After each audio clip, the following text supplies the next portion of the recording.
Bonjour Maître Haas. Bonjour Bertrand Dussoge. Cette semaine, dans notre chronique Marquez-vous, j'avais envie de parler d'une newsletter qui fait beaucoup de succès, qui s'appelle mylittleparis.com, qui est envoyée une fois par jour aux abonnés.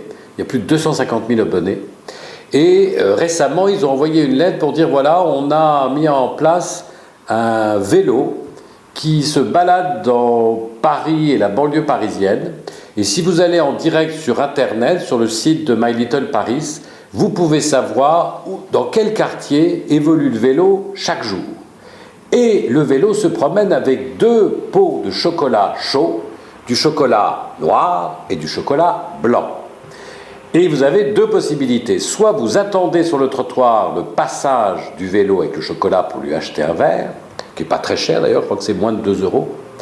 Soit, si vous êtes 10 personnes, vous pouvez envoyer un email et demander à ce que le chocolatier passe au pied de votre bureau pour offrir un chocolat à tout le monde en plein après-midi ou en pleine matinée. Alors, le plan est plutôt sympathique, ça marche bien, mais la question que je me pose, Maître Haas, quelle est la sécurité alimentaire qu'il peut y avoir sur le fait de boire un chocolat sur quelqu'un qui passe en vélo? Bon, déjà, c'est une idée qui est intéressante. Et qui permet de dire qu'il faut avoir de bonnes jambes pour faire du vélo, parce que déjà se balader avec du chocolat à vélo, c'est pas mal. Alors, deuxièmement, ça correspond à un besoin. C'est vrai qu'on ne voit pas en été, ça serait plutôt des glaces. Hein, mais bon, en hiver, peut-être du chocolat chaud, c'est pas mal. On a encouragé le statut d'auto-entrepreneur. Donc, une activité de ce type, aujourd'hui, est même favorisée. Donc, je pense que cette personne qui fait du vélo a pris ce statut d'auto-entrepreneur. Alors, à partir du moment où elle est auto-entrepreneur, elle apporte un service, et ce service doit être de qualité. La question qu'on pourrait se poser, c'est de savoir comment il fait pour garantir qu'il n'y a pas une contamination des produits, notamment du chocolat, lorsqu'il se déplace dans les rues. Donc, est-ce que c'est bien fermé, etc.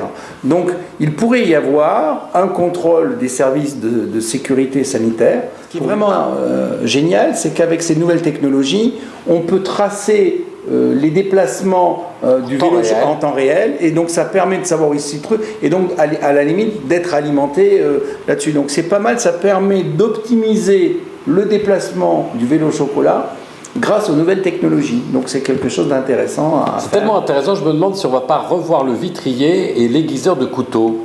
Avant, le vitrier et le vendeur de couteaux devaient crier dans la rue, oui. Alors que là, aujourd'hui, il suffit simplement de se connecter et de voir où il est. Oui. Bon, on va peut-être voir ça, on va peut-être monter ça, un aiguiseur de couteau. Ben, pourquoi pas? C'est pas mal là, qu'on est avocat.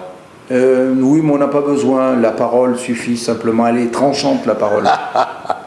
Bon, on va rester sur ce bon mot. Bonne semaine, à la semaine prochaine. Au revoir.